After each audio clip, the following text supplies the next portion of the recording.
Hello बच्चों, एक बार फिर शुरू करते हैं। हम लोग अपने चैप्टर को आगे बढ़ाते हैं और आपको पता है पिछली क्लास में हम लोगों ने स्टार्ट किया था ह्यूमन रिप्रोडक्टिव सिस्टम।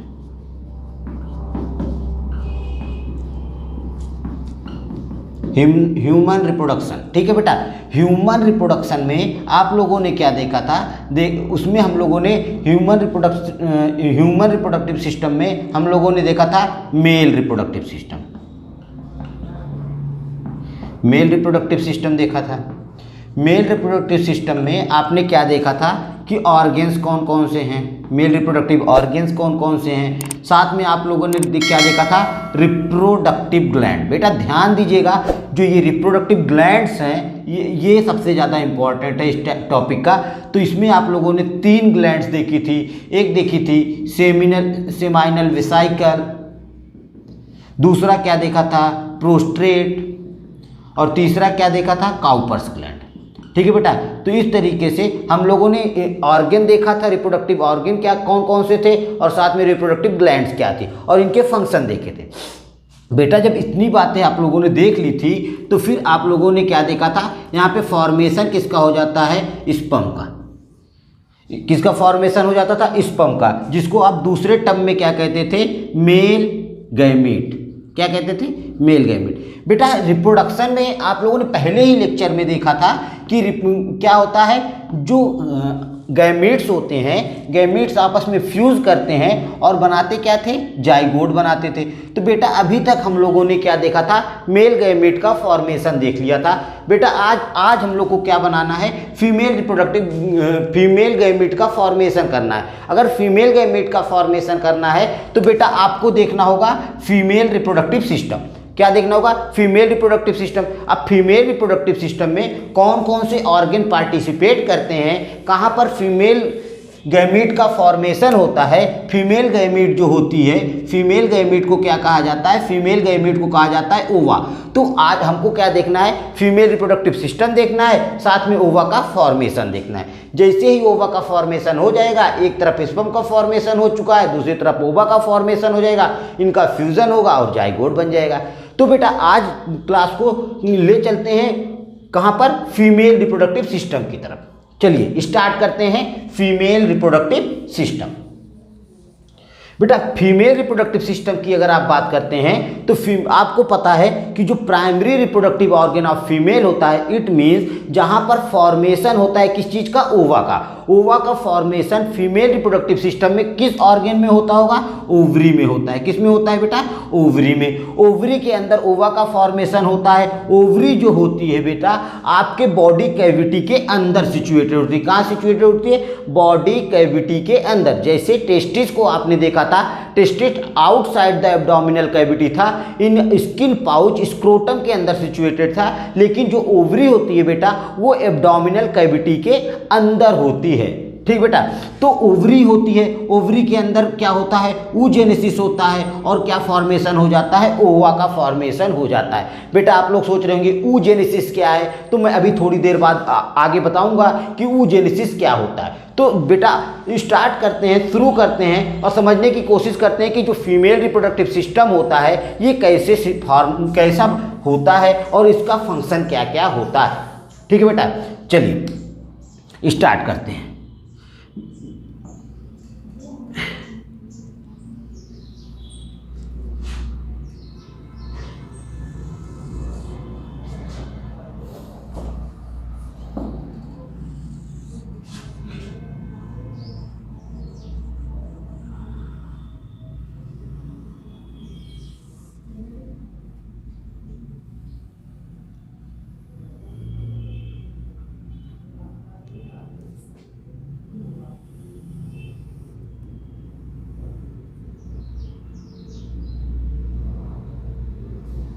ठीक बेटा, स्ट्रक्चर जो होता है लगभग इसी तरीके से होता है। आप अगर स्ट्रक्चर को समझने की कोशिश करेंगे तो अभी आप धीरे धीरे जानेंगे कि स्ट्रक्चर की बात क्या होती है। बेटा ओवरी जो होती है वो इस तरीके से अलग से अटैच्ड होती है यूट्रस के साथ, एक सेपरेटेड वॉल के साथ इस तरीके से अटैच्ड होती है यूट्रस के पास। बेटा ओवरी के अंदर क्या होगा, oogenesis होगा, और क्या फॉर्मेशन होगा, ओवा का फॉर्मेशन होगा।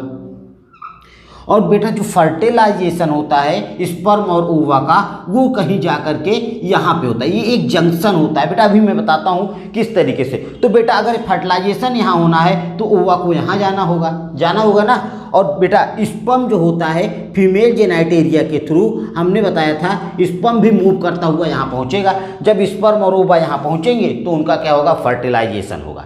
ठीक है, तो अगर फीमेल रिप्रोडक्टिव सिस्टम की बात करते हैं तो फीमेल रिप्रोडक्टिव सिस्टम का ये रीजन जो होता है, ये होता है ओवरी। क्या होती है, ओवरी होती है। इसे हम लोग कहते हैं ये जो फिंगर लाइक प्रोजेक्शंस होता है इसे कहा जाता है फिम्ब्री। क्या कहा जाता है, फिम्ब्री कहा जाता है। ये होता है इनफंडिबुलम।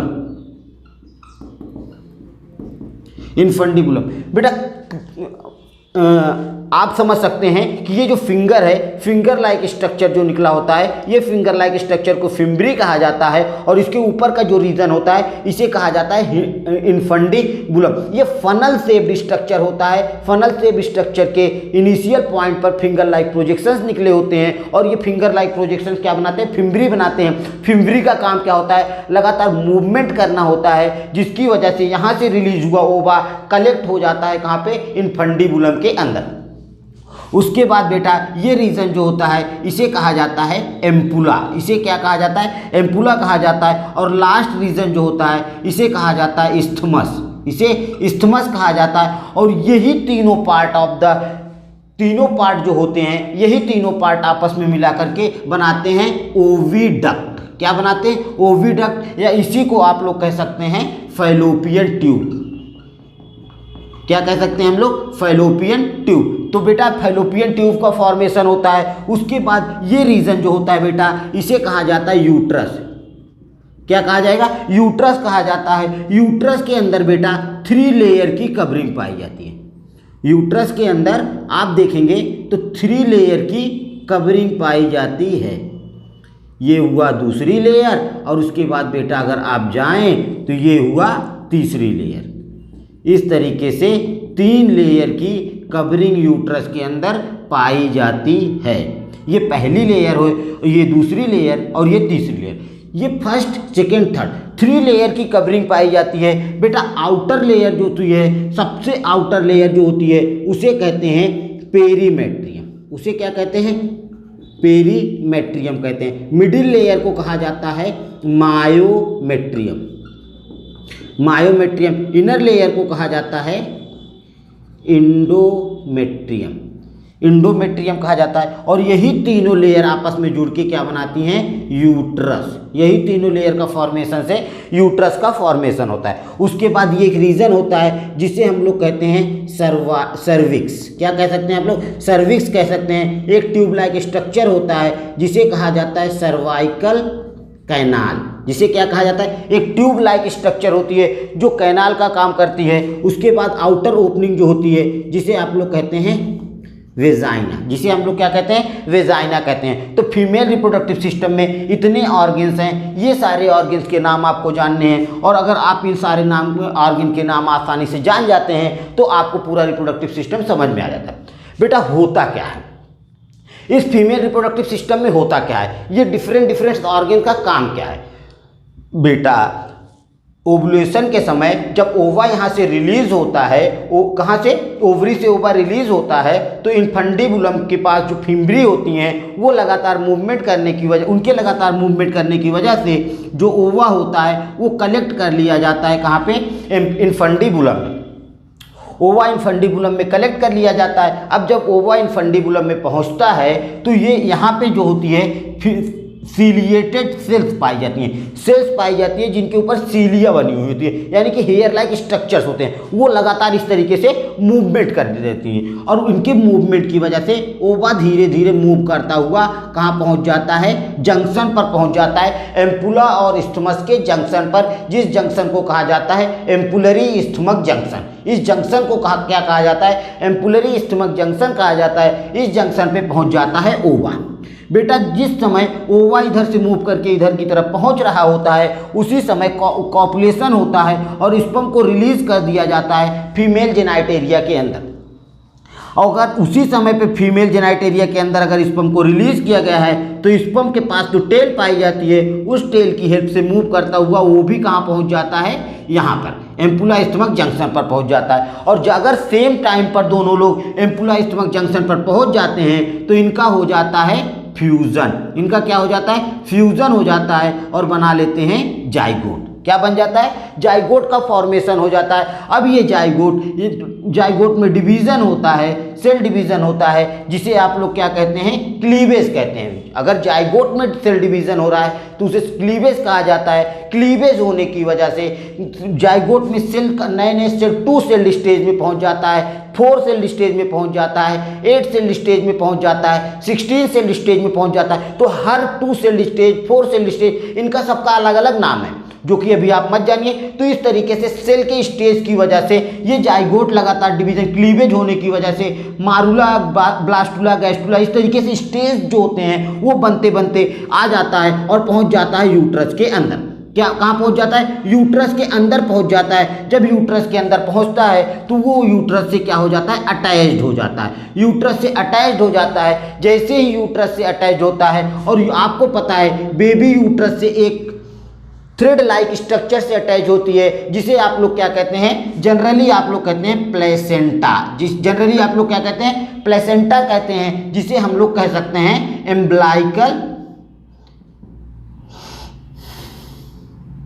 एम्ब्लाइकल कार्ड कह सकते हैं। क्या कह सकते हैं, एम्ब्लाइकल कार्ड भी कह सकते हैं। तो एम्ब्लाइकल कार्ड के थ्रू या प्लेसेंटा के थ्रू बेबी जो होता है मदर के यूट्रस की इंडोमेट्रियम लेयर में, बेटा इंडोमेट्रियम लेयर में अटैच्ड हो जाता है। और ऐसे समय में अब कहा जाता है कि जो फीमेल है वो क्या हो गई, प्रेग्नेंट हो गई, यानी कि प्रेगनेंसी गेन हो गई। समझ में आई बात, तो प्रेगनेंसी गेन हो गई। तो ये बेटा इतनी सी बात थी फीमेल रिप्रोडक्टिव सिस्टम में। और अगर फीमेल रिप्रोडक्टिव सिस्टम को जनरली आप समझने की कोशिश करेंगे तो यही सारे पार्ट आपको देखने को मिलेंगे बेटा। ये जो इंडोमेट्रियम लेयर है, ये इंडोमेट्रियम लेयर सबसे थिकेस्ट लेयर होती है। अगर इस इंडोमेट्रियम लेयर में थिकनेस कम हो जाती है तो बेबी क्या होता है, प्लेसेंटा के थ्रू मदर के यूट्रस में अटैच नहीं हो सकता है। ठीक है बच्चा, तो ये इतनी सी बात थी आपकी फीमेल रिप्रोडक्टिव सिस्टम में। फीमेल रिप्रोडक्टिव सिस्टम जब आपने जान लिया तो अब बेटा क्या होता है, तो मैंने आपको बताया था जब प्लांट का फ्लावरिंग प्लांट में रिप्रोडक्टिव सिस्टम पढ़ रहे थे तो आप लोगों को क्या जानना था कि जो रिप्रोडक्शन होता है, रिप्रोडक्शन कंप्लीट होता था कितने इवेंट्स में, 3 इवेंट्स में कंप्लीट होता था। अब बेटा उसी कहानी को यहाँ पे दोहराते हैं और डायरेक्ट किसका फॉर्मेशन करते हैं, बेबी का फॉर्मेशन करते हैं। तो रिप्रोडक्शन में आप लोगों ने 3 इवेंट देखा था। जो इवेंट होता है, एक होता है फर्टिलाइजेशन। एक इवेंट क्या होता था, फर्टिलाइजेशन होता था। फर्टिलाइजेशन के पहले का जो इवेंट होता था जिसे आप लोग क्या कहते थे, प्री फर्टिलाइजेशन कहते थे। क्या कहते थे, प्री फर्टिलाइजेशन कहते थे। और बाद वाले इवेंट को क्या कहा जाता था, पोस्ट फर्टिलाइजेशन कहा जाता था। कहा जाता था कि नहीं कहा जाता था। अगर ये नाम क्लियर हो रहा होगा तो बेटा प्री फर्टिलाइजेशन में आप लोगों ने क्या देखा था कि एक चीज होती थी जिसे हम लोग कहते थे गैमीटोजेनेसिस। क्या कहते थे, गैमीटोजेनेसिस कहते थे। गैमीटोजेनेसिस में आप लोग 2 चीजें जानते थे। गैमीटोजेनेसिस में 2 चीज, गैमीटोजेनेसिस का मतलब क्या होता था, गैमीटोजेनेसिस का मतलब होता था फॉर्मेशन ऑफ गैमीट्स। अब गैमीट्स वो चाहे स्पर्म बन सकता है, चाहे ओवा बन सकता है ह्यूमन के केस में। तो गैमीटोजेनेसिस में आप देखते हैं अगर मेल गैमीटोजेनेसिस होता है, बेटा ये क्वेश्चन बहुत इंपॉर्टेंट है, अगर मेल गैमीटोजेनेसिस होता है तो मेल गैमीट को क्या कहा जाता था, स्पर्म कहा जाता था। मेल गैमीट को स्पर्म कहा जाता था। तो इसी का एक दूसरा नाम होता है जिसे कहा जाता है स्पर्मेटोजेनेसिस। क्या कहा जाता है, स्पर्मेटोजेनेसिस कहा जाता है। स्पर्मेटोजेनेसिस या मेल गैमीट हो गया, इसके अंदर फॉर्मेशन किसका हो जाएगा, स्पर्म का फॉर्मेशन हो जाएगा। और आपने शायद टेस्टिस के स्ट्रक्चर में देखा था, स्पर्म जो बनता था वो सेमनीफेरस ट्यूब्यूल के अंदर बनता था। कहाँ बनता था, सेमनीफेरस ट्यूब्यूल के अंदर जर्म सेल के साथ। जर्म सेल में डिवीजन होने के बाद स्पर्म का फॉर्मेशन होता था। तो formation of sperm in male reproductive system या इन टेस्टिस या in seminiferous tubule are called spermatogenesis. बेटा मेल गैमीटोजेनेसिस हो जाने के बाद आपको फिर क्या देखा था, दूसरी तरफ सेम टाइम में दूसरी तरफ फीमेल गैमीटोजेनेसिस हो रहा होता है। क्या होता रहता है? फीमेल गैमीटोजेनेसिस। फीमेल गैमीटोजेनेसिस हो रही होती है। फीमेल गैमीटोजेनेसिस में फीमेल के गैमीट का formation of female gamete are called female gametogenesis. और फीमेल गैमीट क्या होता है? ओवा होता है, इसलिए इसी के नाम से रिलेटेड कर लिया जाता है ऊजेनेसिस। क्या? ऊजेनेसिस। ऊजेनेसिस यानी कि formation of ova in ovary are called female gametogenesis या फिर ऊजेनेसिस। अब बेटा जब एक कहाँ पे ओवरी के अंदर ओवा का फॉर्मेशन हो चुका है और टेस्टिस के अंदर किसका? स्पर्म का फॉर्मेशन हो चुका है, तो अब सेकेंड इवेंट इसमें क्या देखे थे हम लोग? इसमें देखे थे प्लांट के केस में आप लोगों ने देखा था पॉलिनेशन। प्लांट के केस में क्या देखा था? पॉलिनेशन। लेकिन एनिमल के केस में दूसरा इवेंट होता है जिसमें क्या होता है? ट्रांसफर होता है। Transfer of male gamete in female genitalia. अब मेल गैमीट का फीमेल जेनाइटेरिया में ट्रांसफर होना प्लांट के केस में पॉलिनेशन कहलाता था, लेकिन एनिमल के केस में इसको क्या कहा जाएगा? स्पर्मिएशन कहा जाएगा, सॉरी इंसेमिनेशन कहा जाएगा। क्या कहा जाएगा? इंसेमिनेशन कहा जाता है, यानी कि स्पर्म को इंसेमिनेट किया जा रहा है फीमेल जेनाइटेरिया में, तो इसको क्या कहा जाएगा? इंसेमिनेशन। इसको क्या कहा जाएगा? इंसेमिनेशन। इंसेमिनेशन का मतलब हो गया ट्रांसफर ऑफ स्पर्म या release of sperm in female genitalia. Female genitalia में अब स्पर्म को क्या कर दिया गया? रिलीज कर दिया गया। अब फीमेल जेनाइटेरिया में जब स्पर्म को रिलीज किया जाता है तो स्पर्म मूव करता हुआ कहाँ पहुंच जाता है? एम्पुला स्टमक जंक्शन पर। और सेम टाइम पर ओवा दूसरी तरफ से मूव करता हुआ कहाँ पहुंच जाता है? एम्पुला स्टमक जंक्शन पर। और क्या हो जाता है? फर्टिलाइजेशन। फर्टिलाइजेशन का मतलब क्या कह देंगे? Fusion of male and female gamete. Fusion of male and female gamete यानी कि स्पर्म और ओवा का फ्यूजन होना। और स्पर्म और ओवा जैसे ही फ्यूज करेंगे वैसे ही क्या बन जाएगा? फॉर्मेशन ऑफ बोलो जाइगोट। फॉर्मेशन ऑफ जाइगोट यानी कि जाइगोट का फॉर्मेशन हो गया। अब जाइगोट जब बन गया तो अब जाइगोट में क्या होने लगेगा? जाइगोट में सेल डिवीजन होने लगेगी, यानी कि उसमें होने लगेगा क्लीवेज। और क्लीवेज होने लगेगा तो क्या हो जाएगा? क्या बन जाएगा? किसका फॉर्मेशन होने लगेगा? Formation of embryo. Formation of embryo. अब एम्ब्रियो का फॉर्मेशन हो जाता है। अब एम्ब्रियो जब बन जाता है तो एम्ब्रियो कहाँ आकर के अटैच हो जाता है? इंडोमेट्रियम लेयर ऑफ यूट्रस में, यानी कि यूट्रस के अंदर जो बेबी होता है वो इम्प्लांट हो जाता है। इस प्रोसेस को कहा जाता है attachment of baby to endometrium या फिर uterus. Attachment of baby to uterus are called implantation. क्या कहा जाएगा? इम्प्लांटेशन। तो बेबी जो होता है इम्प्लांट हो जाता है यूट्रस के अंदर। जैसे ही बेबी यूट्रस के अंदर इम्प्लांट होता है बेटा, इस पीरियड को क्या अब इम्प्लांटेशन के बाद से लेकर के बर्थ होने तक के बीच में कितना समय लगता है? ह्यूमन में कितना समय लगता है? 9 मंथ लगता है ना बेटा। वो कंडीशन अलग है कि 8 महीने में डिलीवरी हो जाए या 9.5 महीने में डिलीवरी हो जाए, वो तो एक कंडीशन अलग होती है। लेकिन बेटा जनरली जो गेस्टेशन पीरियड होता है वो प्रेगनेंसी टाइम जो होता है वो माना जाता है 9 महीने का।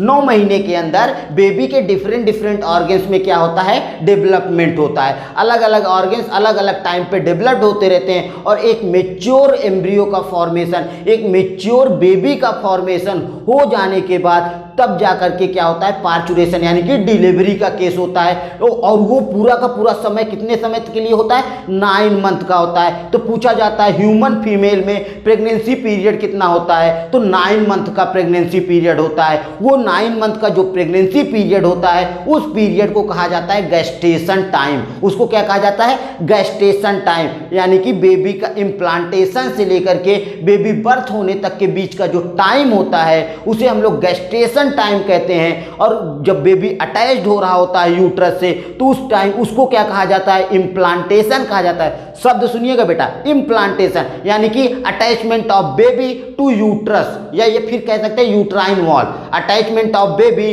To uterine wall are called implantation. उसके बाद व्हाट इज गेस्टेशन?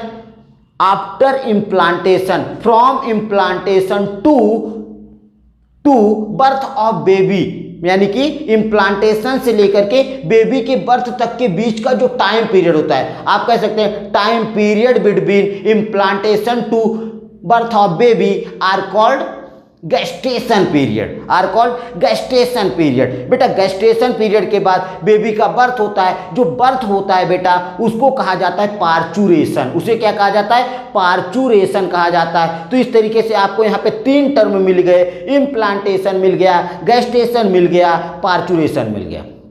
ठीक है बेटा, तो इस तरीके से पार्चुरेशन हो जाता है, क्या हो जाता है?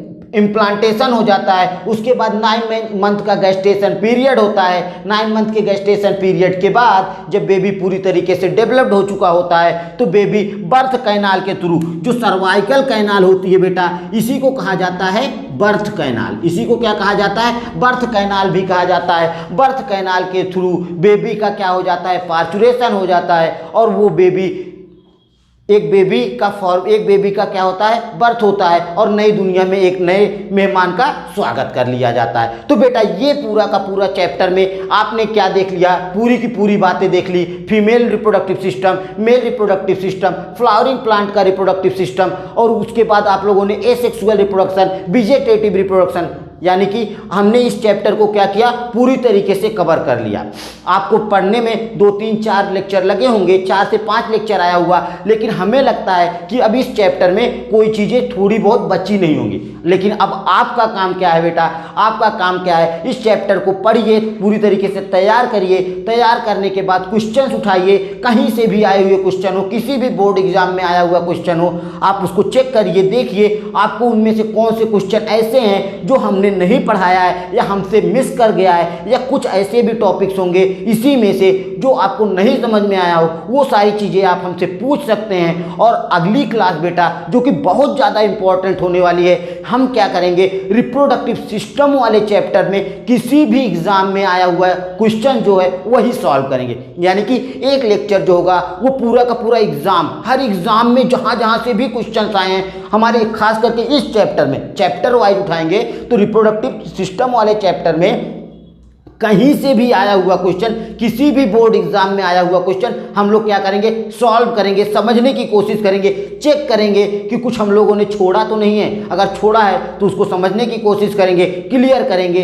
तो बेटा आज की क्लास को बस यहीं पे फिनिश करते हैं, ख़त्म करते हैं। आप लोग मेहनत कीजिए, अच्छे से पढ़िए, एग्ज़ाम की डेट बहुत नज़दीक है। अब समय बर्बाद एकदम मत कीजिए, बिल्कुल समय बर्बाद ना कीजिए। जितना ज़्यादा से ज़्यादा समय हो अपने ऊपर बिताइए, खाना अच्छा खाना खाइए, खूब मन लगा के पढ़िए, खूब दबा के सोइए। बस 3 काम करिए, खाइए, सोइए, पढ़िए। जब अगर ये तीनों पे डिपेंड हो जाते हैं आप लोग तो आपका एग्जाम देखिए होपफुली अच्छा ही होगा। चलिए आज की क्लास को यहीं पर ख़त्म करते हैं।